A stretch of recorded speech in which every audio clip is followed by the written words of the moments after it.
I'm Robert, 62, male. I've spent the last 40 years building structures that stand the test of time, working as an architect in a city that never sleeps. Now I live in a quiet, mid-century modern home I designed myself, enjoying the solitude of retirement and the company of my old drafting table. But the foundation of my life, my family, was about to suffer a structural failure I never saw coming. My only son, Liam, and his wife, Emily, decided that my life savings were actually their emergency fund.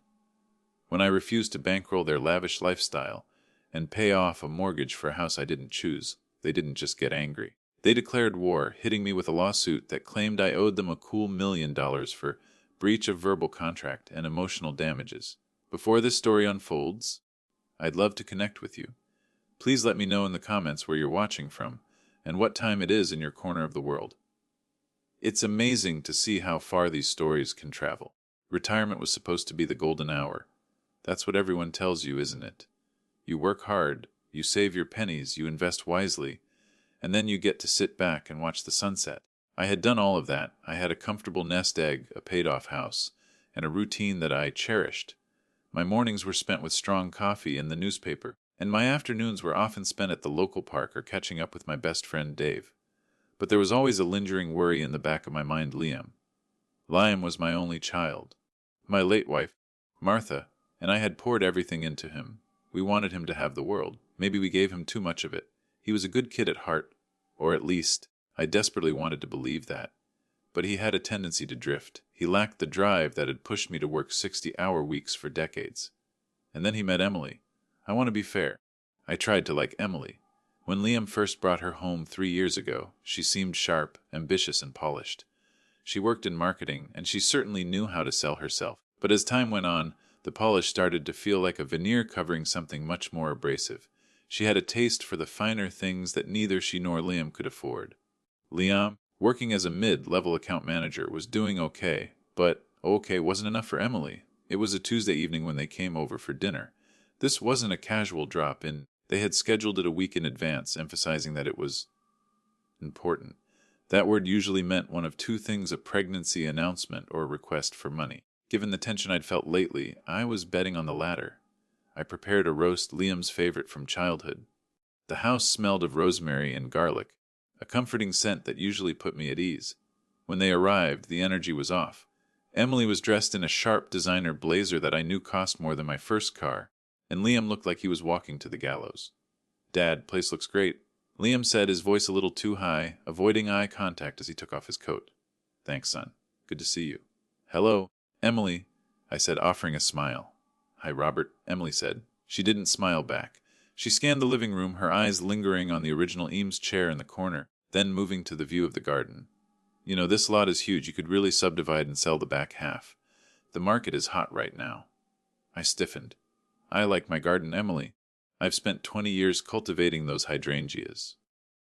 "Right, but it's just equity sitting there doing nothing." She shrugged, walking past me into the dining room. Dinner was an exercise in patience. We talked about the weather, the local sports team, and the traffic. Every time I tried to steer the conversation toward their jobs or their lives, Liam would give a short answer and look at Emily, who would then take over and complain about her boss or how underappreciated she was. Finally, the plates were cleared. I poured coffee. The clinking of the spoons against the ceramic mugs was the only sound in the room for a long moment. "So," I said, leaning back, "you said there was something important you wanted to discuss." Liam took a deep breath. He looked at Emily. She gave him a subtle nod, a command really. "Dad," Liam started, his hands gripping his coffee mug tightly. "Well, we have some big news." "We found a house!" "That's wonderful!" I said, genuinely relieved. They had been renting a cramped apartment downtown. "Where is it?" "It's in the Silver Creek district," Emily interjected, her voice sharp and eager. 4 bedrooms, 3 baths, a pool, and a custom kitchen. "It's perfect. Silver Creek." That was the most expensive neighborhood in the city. Doctors, tech CEOs, and old money lived there. It was completely out of their league. "Silver Creek," I repeated, keeping my voice neutral. "That's ambitious. The property taxes alone there are significant." "It's our dream home, Robert," Emily said, her eyes narrowing slightly. "We deserve a place that reflects our potential." "I'm sure it's beautiful," I said cautiously, "but can you manage the mortgage?"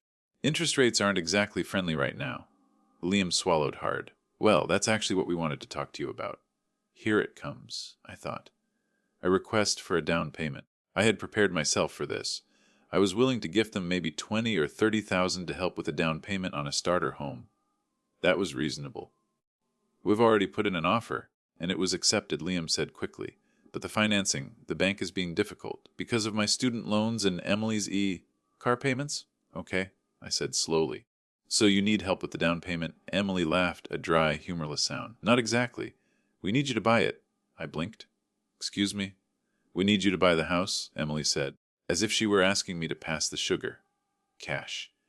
If you buy it outright, we don't have to deal with the bank's predatory rates. Then we can just pay you back monthly, like rent. But it goes toward ownership.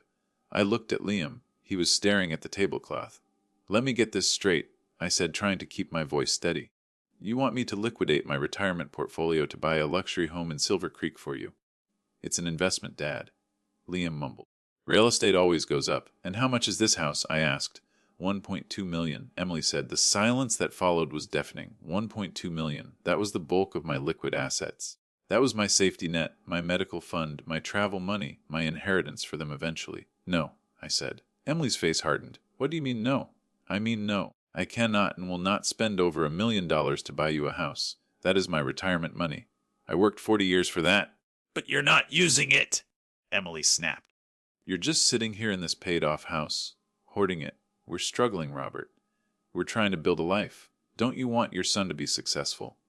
Success is earned, Emily, not bought by your father-in-law, I retorted, feeling the heat rise in my chest. Liam, look at me. Do you really think this is a reasonable request? Liam looked up, his eyes pleading. Dad, please. It would change everything for us. We'd be set. And we'd pay you back! We figured we could afford maybe $2,000 a month. I did the math in my head instantly. $2,000 a month on a $1.2 million loan. It would take them 50 years just to pay off the principal, ignoring the fact that I'd be losing all the compound interest I lived off of.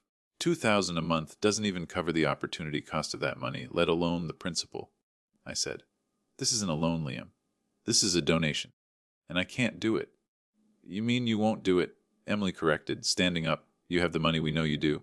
Liam told me about your accounts. I shot a look at Liam. He flinched. He had discussed my finances with her. That was a betrayal in itself. My finances are private, I said, my voice dropping an octave. And the answer is no. I am happy to help with a reasonable down payment on a starter home, maybe $25,000, but I am not buying you a mansion. A starter home. Emily scoffed, grabbing her purse. We aren't children, Robert. We aren't going to live in some fixer-upper in the suburbs. We have standards. Then earn the money to support those standards, I said, standing up as well. Come on, Liam, Emily commanded, walking toward the door. Clearly, your father doesn't care about our future. Liam stood up slowly. Dad, you don't understand. We promised the sellers. We told them we had the cash. Then you lied to them, son, I said sadly. And that's a lesson you're going to have to learn the hard way. You're being selfish, Emily shouted from the hallway. You're an old man sitting on a pile of gold while your family suffers. It's disgusting. Suffering. I walked to the hallway. You drive a Range Rover, Emily. You wear Prada. You don't know the meaning of suffering. Good night. They left, the door slamming so hard the windows rattled. I stood there in the silence of my hallway, my heart pounding in my chest.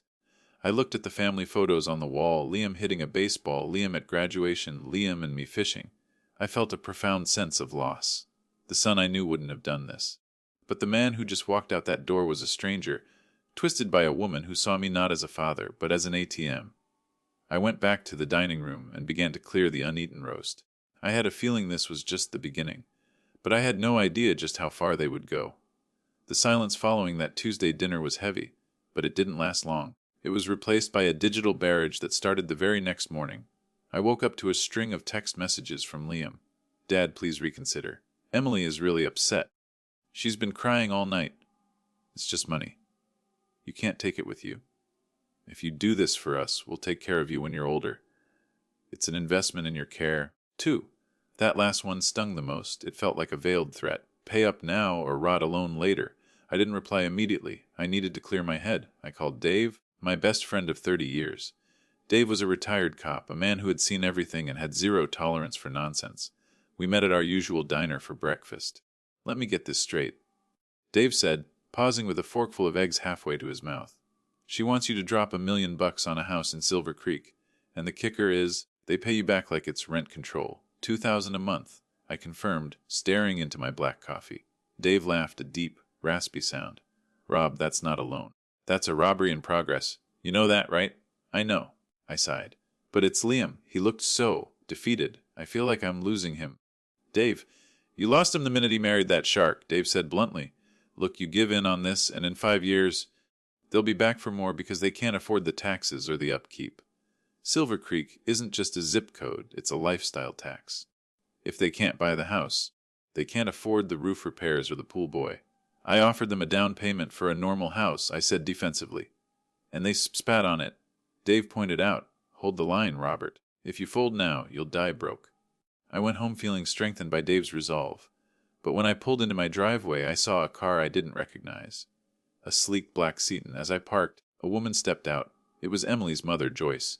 I had met Joyce only a handful of times. She was a woman who clearly lived beyond her means as well, always dripping in costume jewelry and smelling of expensive perfume that was applied too liberally.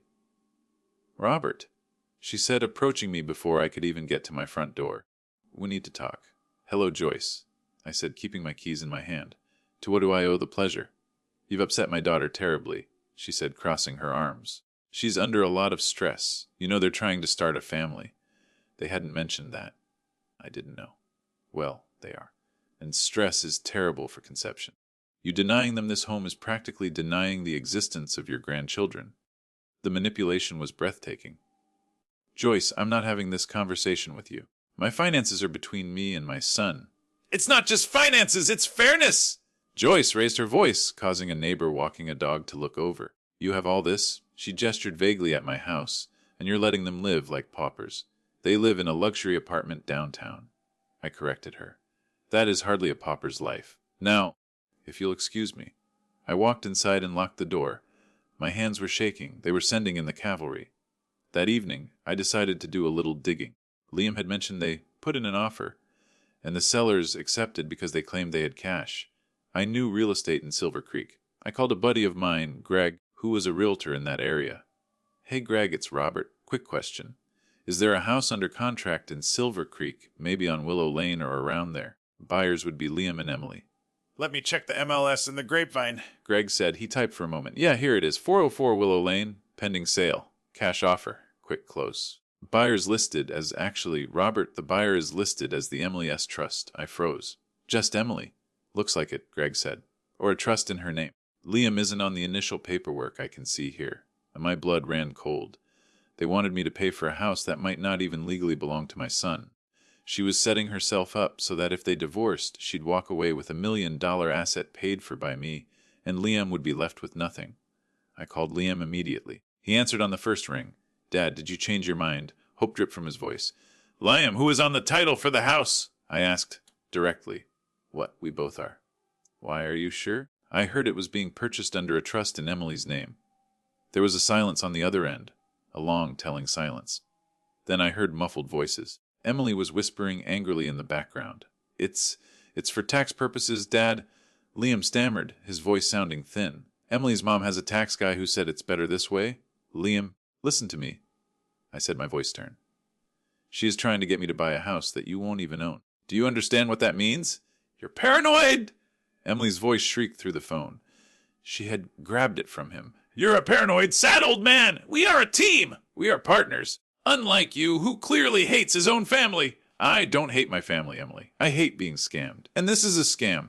You want to play hardball, Robert, Emily hissed. Her voice dropped to a low, venomous tone I had never heard before. If you don't transfer the funds by Friday, that's the closing deadline. You are cut off. Completely. You will never see Liam again. And if we have kids, you'll be a ghost to them. You will die alone in that big empty house, and no one will care.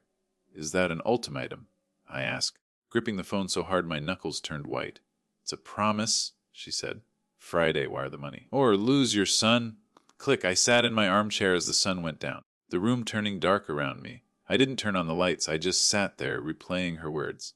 Alone. I looked at the clock. It was Wednesday. I had 48 hours to decide if I was going to be blackmailed by my daughter, in law, or if I was going to sever ties with the only family I had left.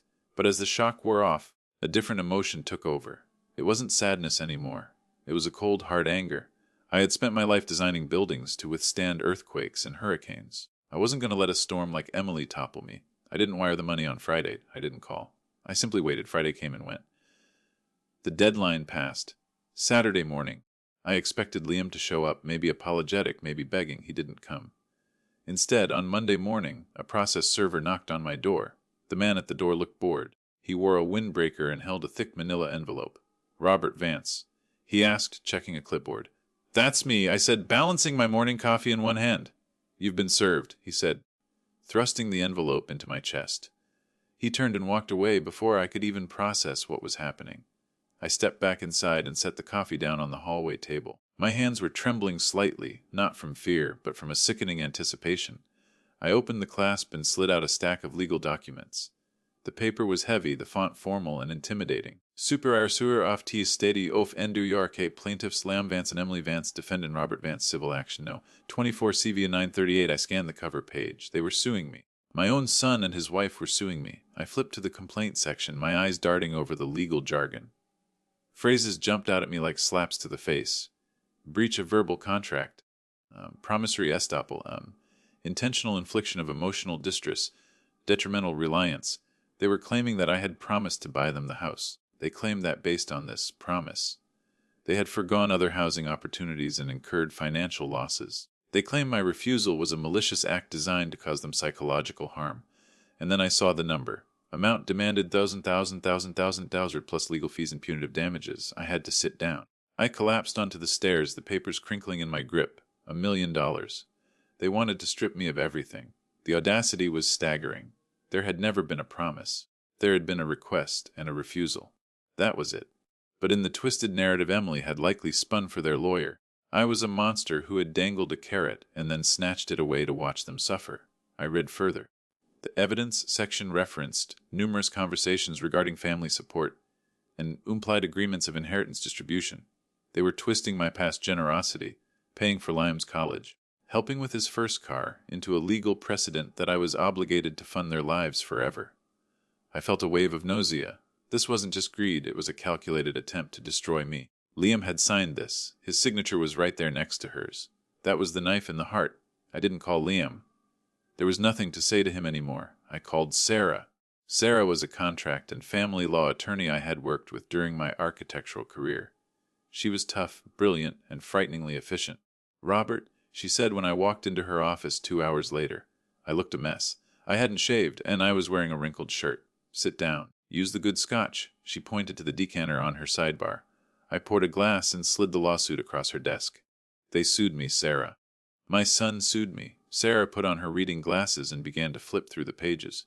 Her face remained impassive, a professional mask she had perfected over 20 years. The only sound was the rustling of paper and the ticking of the grandfather clock in the corner. After 10 minutes, she closed the file and took off her glasses. "This is garbage," she said flatly. "It feels pretty real to me," I said, taking a sip of the scotch. It burned, grounding me. "Oh, it's real in the sense that it's a filed court document," Sarah said, leaning forward. "But legally, it's a Hail Mary, verbal contract for a real estate transaction of this magnitude. The statute of frauds almost universally requires written contracts for real estate or anything over a certain dollar amount. They have no signed document. No emails promising the money." "No," I said. I told them no to their faces. "Good," Sarah said. "Then the contract claim is weak.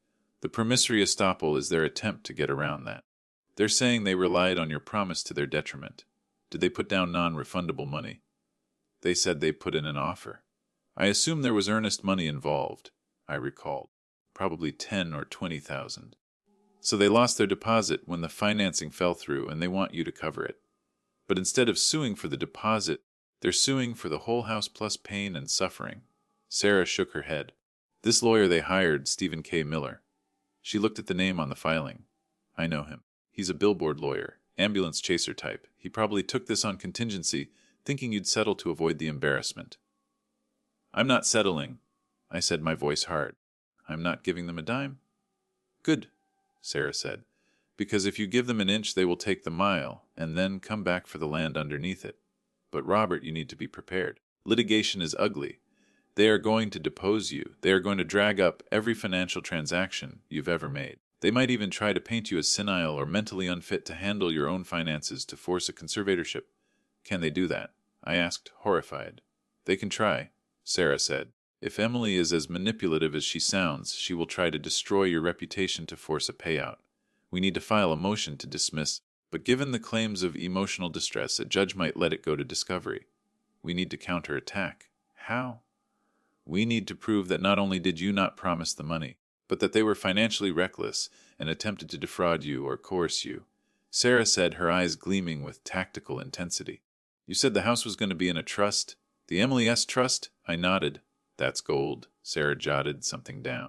If we can prove they misrepresented the purchase to you, asking for money for a family home that was actually a sole ownership asset for her, it hurts their credibility massively. It makes their detrimental reliance look like failed fraud. She looked me in the eye. Robert, this is going to cost you money in legal fees. Probably $50,000 before it's over, if it goes to trial. But we can countersue for legal fees if we win. I don't care about the fees, I said. I care about the principle. I worked too hard to be shaken down by my own son. Then we fight, Sarah said. I'll draft the answer to the complaint tonight. We're going to deny everything, and we're going to demand strict proof of this alleged verbal contract. And Robert, Yes! change your will. Today, I froze. I hadn't thought of that. Liam was my sole beneficiary. If something happens to you during this lawsuit, Sarah said grimly, and he is still your beneficiary, he wins by default. He gets it all. You need to disinherit him. Pending the outcome of this, or permanently, it's your call, but you cannot leave that vulnerability open. I nodded slowly. It felt like cutting off a limb. But the son I loved was gone, replaced by a plaintiff named Liam Vance. Do it, I whispered. Leave it all to charity, the Architectural Scholarship Fund at the university. Just not them down, Sarah said. As I walked out of her office, the sun was setting over the city skyline. I felt lighter, but also colder. The war had begun. They wanted $1 million. They were going to get a lesson in structural integrity instead. I was going to stand firm, and I was going to watch their house of cards collapse. The legal discovery process is designed to be a transparent exchange of information, a civilized way to ensure both sides have the facts. In reality, it is an invasive, brutal excavation of one's personal life. For the next 3 weeks, my dining room table ceased to be a place for meals.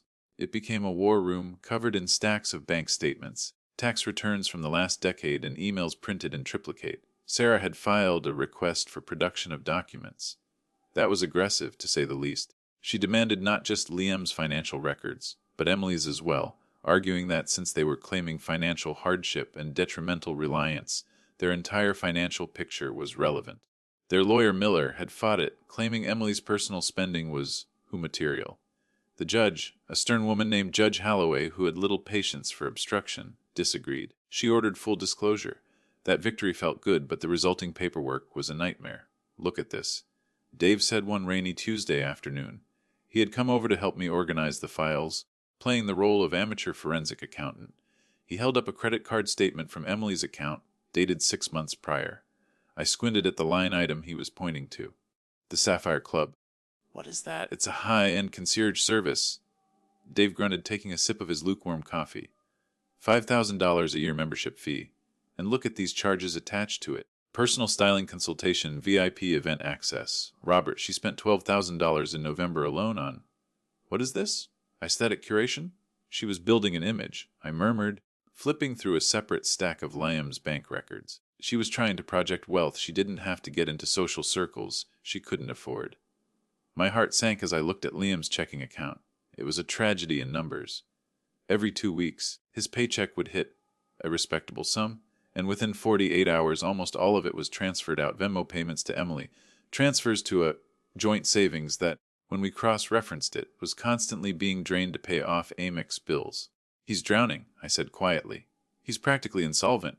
Look at these overdraft fees. He bounced a check for his car insurance last month. And yet, Sarah said, walking into the room with a fresh box of documents she had just couriered over, they claimed in their deposition prep that they had substantial liquidity ready for the house purchase, which they only diverted because you promised to pay. She dropped the box on the table with a heavy thud. We got the trust documents, Robert. I sat up straight. The Emily S. Trust. The very same? Sarah pulled a thick binder from the box. It's worse than we thought. It's not just a vehicle for the house. It's a revocable living trust established 3 years ago, right before they got married. The sole beneficiary is Emily. Liam isn't mentioned anywhere. Not as a trustee, not as a successor, nothing. So if I had bought that house, I said, my voice trembling with suppressed rage, and put it in that trust, it would be her house? Sarah finished. 100%. If they divorced the next day, Liam would have no claim to it. It wouldn't be marital property because it was a gift to the trust, not the couple. She engineered this perfectly. I felt a wave of nausea. This wasn't just greed, it was predation. She was cannibalizing my son's future and using me to fund the feast. Does Liam know? I asked. He signed the witness line on the formation documents, Sarah said, flipping to the back page. See. Witnessed by Liam Vance. He knows the trust exists. Whether he understands the legal implications, that's a different story. He probably thinks it's just a fancy way to organize their assets. He's an idiot, Dave muttered. A love-blind idiot. He's a victim. I corrected him, though my conviction was waning. He's being manipulated. He's 29, Robert, Sarah said gently but firmly. At some point, willful ignorance becomes complicity. He is suing you. He signed the complaint. You have to stop protecting him in your head. In this courtroom, he is the plaintiff. He is the enemy. The enemy. My son, we spent the rest of the week building a timeline. We mapped out every time Emily had pressured Liam for money, correlating it with her large purchases. We found a pattern. Every time she bought a designer bag or booked a luxury weekend, a crisis would happen a week later where they needed help with rent or bills. I had bailed them out 4 times in the last 2 years to the tune of $15,000. I thought I was helping them get back on their feet. I was just paying for her Yves Saint Laurent addiction. But the smoking gun came from an unexpected source. I was going through a stack of printed text messages that had been subpoenaed from Liam's phone. It was painful reading. Intimate arguments, pleading, stress. But then I found a thread between Liam and Emily dated 2 days before they came to my house for that fateful dinner. Liam, I don't think he's going to go for it, Em. It's $1 million. He's going to say no. Emily, he won't say no if you frame it right. Tell him it's for your future. Use the guilt trip about Mom. Tell him she would have wanted this for us. I can't bring Mom into this. That's low. Emily, do you want this house or not? Do you want me to be happy? If he says no, we sue. I already talked to Miller. He says we have a case if we can prove he made oral commitments in the past. Liam, sue him. Are you crazy? He's my dad. Emily, he's a bank account. Liam, wake up. If he doesn't pay, we take it. He owes us. We've wasted 3 years waiting for him to die or give us our share. I'm done waiting. I stared at the paper. Waiting for him to die. The room seemed to tilt. I felt the blood drain from my face. Dave grabbed my shoulder. Rob, you okay? I handed him the paper. He read it, his jaw tightening. That's it, Dave said, his voice low and dangerous. That's the nail in the coffin. Premeditated doesn't even cover it. She planned the lawsuit before they even asked you for the money. She never expected me to say yes. I realized, a cold clarity washing over me. The ask was just a formality. The plan was always to sue. She wanted the money, and she didn't care how she got it. In fact, suing might have been better for her. A settlement is cash. A house is illiquid. This proves bad faith, Sarah said, her eyes scanning the text rapidly. This destroys their detrimental reliance argument. They didn't rely on a promise. They manufactured a conflict to extort you. Can we use this? I asked. Oh, we are definitely using this. Sarah smiled, a shark-like grin that terrified me slightly. We're going to save this for the deposition. We're going to let her lie under oath about her intentions, and then we're going to bury her with her own words. I looked out the window at my garden, the hydrangeas blooming in the spring rain. I felt a profound sense of mourning. The son I loved hadn't just been led astray, he had been an unwilling participant in a conspiracy to destroy me. But he had pushed back in the texts. He had hesitated. He didn't want to do it, I whispered. He said he's my dad. And then he signed the lawsuit anyway. Sarah reminded me. Robert, I need you to be angry. Sadness won't win this case. Anger will. I looked back at the text message. Waiting for him to die. I'm angry, I said. And for the first time in weeks, I truly meant it. The strategy shifted. We weren't just defending anymore. We were hunting. Sarah advised me that the best way to handle a bully, legal or otherwise, was to show them that you were not an easy target. First, we moved to secure my assets. Although the lawsuit froze certain major transactions, Sarah helped me legally structure my remaining liquid capital into protected bonds that would be untouchable in a standard judgment. We documented every penny I spent, creating a paper trail so pristine it would make an auditor weep. Then we went on the social offensive. Not publicly. I wasn't going to air my dirty laundry on Facebook, but subtly, I continued to live my life. I went to the country club. I volunteered at the library. I held my head high. Emily and Liam, on the other hand, were starting to crack. I heard rumors through the grapevine. A friend of a friend mentioned that Liam looked haggard at work, that he had been put on a performance improvement plan. Emily had reportedly been seen screaming at a barista in town. The pressure of the lawsuit, combined with their already shaky finances, was taking its toll. One afternoon, I ran into them. It was unavoidable in a town of this size. I was at the upscale grocery store, picking up some wine for a dinner with Dave. I turned the corner into the pasta aisle, and there they were. Liam was pushing the cart, staring vacantly at a shelf of marinara sauce. Emily was on her phone, typing furiously. I stopped. My first instinct was to turn around to flee, but Sarah's voice echoed in my head. Show them you are not afraid. I took a breath, straightened my spine, and pushed my cart forward. Liam saw me first. His eyes went wide. He looked like a deer caught in headlights. He opened his mouth, but no sound came out. Emily looked up. Her reaction was instantaneous. Her face twisted into a sneer. Well, she said, loud enough for the shopper next to us to turn their head. If it isn't the father of the year. Hello, Liam, I said, ignoring her completely. I looked my son in the eye. You look tired. Liam started, his voice cracking. I am. Don't talk to him, Liam. Emily snapped. She stepped between us, acting as a human shield. Anything you say can be used against us. He's probably wearing a wire. Are you wearing a wire, Robert? I'm buying pasta, Emily, I said calmly. Not everything is a conspiracy. You're ruining us, she hissed, stepping closer. She smelled of stale coffee and desperation. Miller says you're dragging this out on purpose to bleed us dry with legal fees. You know, we can't afford this as long as you can. I didn't file the lawsuit, Emily, I said. You did. You can drop it at any time. We're not dropping it until we get what we're owed, she shouted. A store manager was starting to walk towards us. You're owed nothing, I said, my voice hardening. And frankly, based on the discovery documents, you should be more worried about your credit card debt than a house you can't afford. Her face went pale. You looked at my records. Every single page, I said. Interesting charges at the Sapphire Club. I wonder how Liam feels about the consulting fees you paid to that divorce attorney in the city 6 months ago. It was a bluff, mostly. We had seen a charge to a law firm, but we weren't 100% sure it was for divorce. But the look on her face confirmed it. She gasped. She looked at Liam, who was now staring at her with a confused, horrified expression.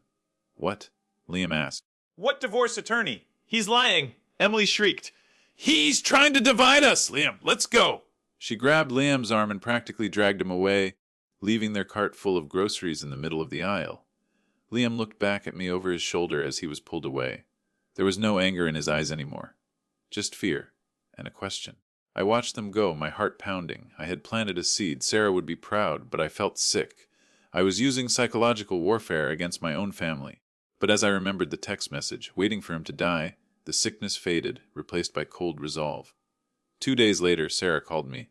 Miller just called. She sounded amused. He wants to discuss a settlement. Already.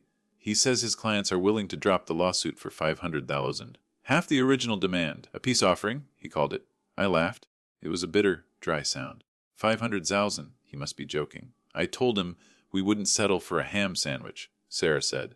But it tells us something important. They are desperate. They need money fast. The bluff at the grocery store worked, Robert. You rattled her cage. So what's the next move? The deposition, Sarah said. It's scheduled for next Thursday. We're going to get them under oath. And we're going to tear their story apart piece by piece. Rest up, Robert. Thursday is going to be a long day. The conference room at Sarah's firm was sterile. Glass walls, a long mahogany table, and a video camera set up on a tripod in the corner. Its unblinking eye ready to record every twitch and stutter. I sat next to Sarah. Across from us sat Stephen Miller, a man who looked like he was made of hair gel and cheap cologne. Next to him were Liam and Emily. Liam looked terrible. He had lost weight, his suit hung loosely on his frame, and he had dark circles under his eyes. He wouldn't look at me. Emily, conversely, was dressed for battle. She wore a sharp black suit, her hair pulled back tight. She stared at me with a look of pure hatred. The court reporter swore Liam in first. Miller began the questioning, lobbing softball questions at his client to establish their narrative. Liam answered in a monotone voice clearly rehearsed. Yes, my father promised to help us. Yes, we believed him. Yes, we turned down other housing options because we thought the Silver Creek purchase was secured. It was painful to watch. My son lying under oath. but I could see the cracks. He fidgeted. He drank water constantly. He hesitated before every answer. Then it was Sarah's turn. She stood up, buttoning her blazer. She didn't shout. She didn't pace. She just looked at Liam with a terrifying calmness. "Mr. Vance," she began, "you claim my client, your father, verbally promised to pay $1.2 million for this home on December 20th. Is that correct?" "Yes," Liam said, looking at the table. Where did this conversation take place? In his living room. Was anyone else present? My wife, Emily. Anyone else? A witness? A neighbor? No. So it's your word against his. I guess so. Sarah picked up a piece of paper. "Mr. Vance, I'm looking at your bank statements from December. Specifically, December 10th, 2 days before this alleged promise. You transferred $50,000 into an account labeled EST. Can you tell me what that is?" Liam blinked. I think that's the trust. The Emily S. Trust. Yes. The trust that was to hold the title of the house. Yes! So you were transferring money into a trust solely in your wife's name to prepare for a house purchase you hadn't even asked your father for yet. We were hopeful. Hopeful, Sarah repeated. She walked to the screen set up at the end of the room. "Let's look at Exhibit C, the text messages." She projected the text thread I had found, the one where Emily said waiting for him to die. The room went silent. The air conditioner hummed loudly. Liam's face turned ashen. He stared at the screen, reading the words he had written and received. "Mr. Vance," Sarah said, her voice dropping to a whisper. "In this text, dated December 10th, you say I don't think he's going to go for it. Does that sound like a man who has already received a promise?" "No," Liam whispered. "And here." Sarah pointed to Emily's reply. "If he says no, we sue. Can you explain to me how you can sue for a breach of contract before the contract is even proposed?" Objection! Miller shouted, jumping up. This is argumentative. "I'm establishing intent," Sarah said coolly. "Mr. Vance, isn't it true that this entire lawsuit was premeditated, that you never expected your father to pay, and that this was a shakedown from the very beginning?" Liam looked at Emily. She was staring straight ahead, her jaw clenched so tight I thought her teeth would shatter. She didn't look at him. She offered him no support. Liam started. Tears welled up in his eyes. "I didn't want to do it. You did it," Sarah said. You signed the complaint. She made me. Liam blurted out. "Liam," Emily snapped, slamming her hand on the table. She said you owed us, Liam shouted, turning to me. She said you were hoarding Mom's money. She said if I didn't do this, she'd leave me. "Let the record show the witness is agitated," Miller muttered, trying to intervene.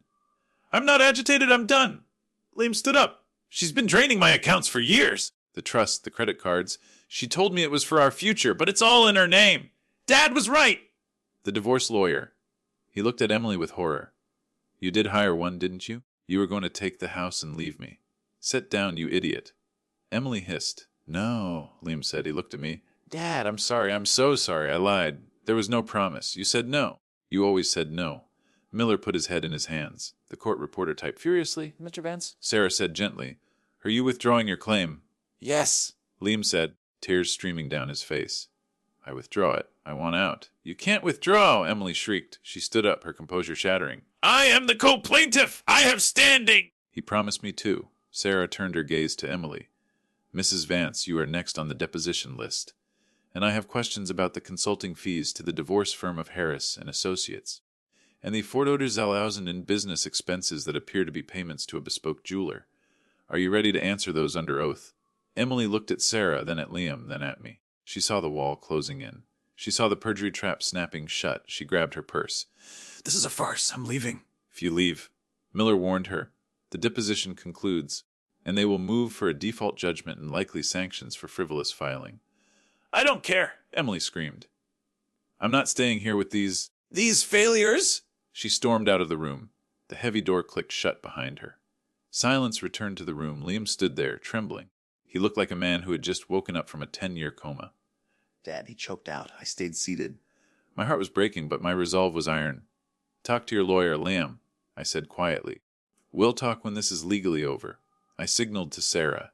We gathered our files and walked out, leaving my son alone with his lawyer in the glass box. The deposition was over. The truth was out. But the fallout was just beginning. The wheels of justice, often criticized for their slow rotation, can spin with terrifying speed when the grace of confession is applied. Following the disaster of the deposition, Stephen Miller, the billboard lawyer who had seen dollar signs in Emily's eyes, promptly filed a motion to withdraw his counsel. He cited a irreconcilable breakdown of the attorney-client relationship and, more discreetly to the judge in chambers, a refusal to suborn perjury. Liam formally withdrew his complaint the day after the deposition. He signed an affidavit admitting that no verbal contract existed and that he had been coerced into the lawsuit. That left Emily. Emily Vance, now the sole plaintiff, attempted to press forward. She found a new attorney, a man named Henderson who worked out of a strip mall next to a dry cleaner. She was operating on pure spite now, a desperate attempt to salvage her ego and perhaps force a nuisance settlement. But Sarah was merciless. She filed a motion for summary judgment, arguing that without Liam's testimony, and with his contradictory affidavit, Emily had no standing and no evidence. Furthermore, Sarah filed a motion for sanctions, demanding that Emily pay my legal fees for filing a frivolous and malicious lawsuit. The hearing was set for a rainy Tuesday in late May. Judge Holloway sat high on her bench, her face unreadable as she reviewed the files. The courtroom was sparse. I sat with Sarah. Emily sat with Henderson. Liam was not present. He was meeting with his own divorce attorney across town, Messer Henderson. Judge Holloway began, peering over her spectacles. I have read the deposition transcript of Mr. Liam Vance. I have read the text messages submitted into evidence. I am struggling to understand why we are here. Your Honor? Henderson stammered, standing up. He looked like he regretted taking the case. My client maintains that she was a third-party beneficiary to the verbal agreement. The verbal agreement that the alleged primary party admits never happened. The judge interrupted. Well, Vance is under duress, Henderson tried. The only duress I see in this file, Judge Holloway said, her voice sharpening, is the financial and emotional duress inflicted upon the defendant, Mr. Robert Vance. She turned her gaze to Emily. Emily sat rigid, her face pale but her chin high. She refused to look at me. Mrs. Vance, the judge said, you have used this court as a weapon to extort your father-in-law. The evidence shows a premeditated intent to sue before a request for funds was even denied. You established a trust to divert marital assets. You have wasted the court's time and Mr. Robert Vance's resources. It's not fair, Emily blurted out, standing up. He has millions! He's just sitting on it. We needed a home. Set down, ma'am, the bailiff barked. No, Emily shouted, her voice echoing off the wood paneling. He turned my husband against me! He's a selfish old man who cares more about his bank account than his family. That is enough. Judge Holloway slammed her gavel. The sound was like a gunshot. Judgment is entered in favor of the defendant. The case is dismissed with prejudice. Furthermore, I am granting the defendant's motion for sanctions. She looked at Sarah. Counsel, what are your fees to date? $58,420, Your Honor, Sarah said smoothly. Granted, the judge said. Emily Vance is ordered to pay defendant $58,420 in legal fees. Additionally, I am referring the record of this case to the district attorney's office to review for potential charges of attempted fraud and perjury. Emily gasped. She collapsed back into her chair, her hand flying to her mouth. The color drained from her face completely. Court is adjourned, Judge Holloway said, standing up. As the judge left, Emily sat frozen. Henderson began packing his briefcase rapidly, clearly eager to escape the blast radius. I stood up. I felt an immense weight lift off my shoulders, but it was replaced by a deep, hollow sadness. I walked toward the exit. As I passed Emily's table, she looked up at me. Her eyes were red, filled with tears of rage and ruin. You destroyed my life, she whispered. I stopped. I looked at the woman who had tried to break me, the woman who had turned my son into a stranger. No, Emily, I said softly. You built a life on a foundation of lies. I just let gravity do the rest. I walked out of the courtroom and into the rain. Dave was waiting in his car at the curb. I got in, and for a long time, neither of us said a word. It's over, Dave asked finally. It's over, I said. But as any architect knows, demolition is just the first step. Cleaning up the rubble is the hard part. 6 months have passed since the gavel fell. The seasons have turned, and my garden is now awash in the reds and golds of autumn. The hydrangeas have faded, replaced by hardy mums. The cycle of nature continues, indifferent to the dramas of human courts. Emily declared bankruptcy 2 months after the verdict. The Emily S. Trust was dissolved. Its assets, mostly leveraged debt and a leased luxury car, liquidated to pay a fraction of what she owed. The last I heard, she had moved back in with her mother, Joyce. I imagine that house is not a happy one. Liam is a work in progress. The divorce was ugly, as expected. When the forensic accountants dug into their finances for the divorce, the full extent of the damage was revealed. Liam was $880 in credit card debt, most of it on cards he didn't know existed or thought were paid off. His credit score was decimated. He is currently living in a studio apartment about 20 minutes from me. It's small. The carpet is worn and the view is of a brick wall. But it's his. He pays the rent with his own money. We meet for dinner every Sunday. The first few times were awkward. We talked about sports, the weather, anything to avoid the elephant in the room. But slowly the walls have started to come down. Last Sunday he came over to help me rake leaves. We worked in silence for an hour, the rhythmic scratching of the rakes on the pavement the only sound. Dad. He said, pausing to wipe sweat from his forehead. I'm sorry. I know I've said it 100 times, but I really am. I leaned on my rake, looking at him. He looked older than his 29 years. The softness was gone, replaced by a weary resilience. I know, son, I said. I was weak, he admitted, looking at the pile of dead leaves. I let her get in my head. I wanted the easy way out. I wanted the Silver Creek life without doing the work. We all want the easy way, Liam, I said. The trick is realizing that the easy way usually has a hidden cost. He laughed dryly. $1 million and a lawsuit. Pretty steep cost. You're rebuilding, I said. That's what matters. How's the job? It's okay, he said. I'm picking up overtime where I can. I'm taking a financial literacy course online, trying to figure out how to dig out of this debt. I nodded. I had made a decision weeks ago, but I had been waiting for the right moment. Lim, I said, I'm not going to pay off your debt. He flinched slightly but nodded. I know, Dad. I don't expect you to.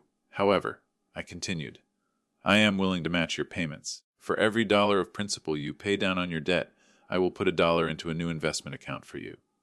You can't touch it for 10 years, but it will be there. A foundation. If you do the work, he looked at me, surprised. Tears welled in his eyes, but he blinked them back. You do that. After everything. You're my son, I said. I won't carry you, Liam. I won't cripple you by making things easy again. But I will walk beside you while you climb. He dropped his rake and hugged me. It was the first time he had hugged me in 3 years. He smelled of sweat and autumn leaves, the smell of hard work. Thank you, he whispered. Get back to work, I said, patting his back roughly. These leaves aren't going to rake themselves. Later that evening, after he left, I sat on my porch with a glass of wine. The house was quiet. For a long time I had feared this silence. Fearing it meant I was alone. But now I understood the difference between being alone and being at peace.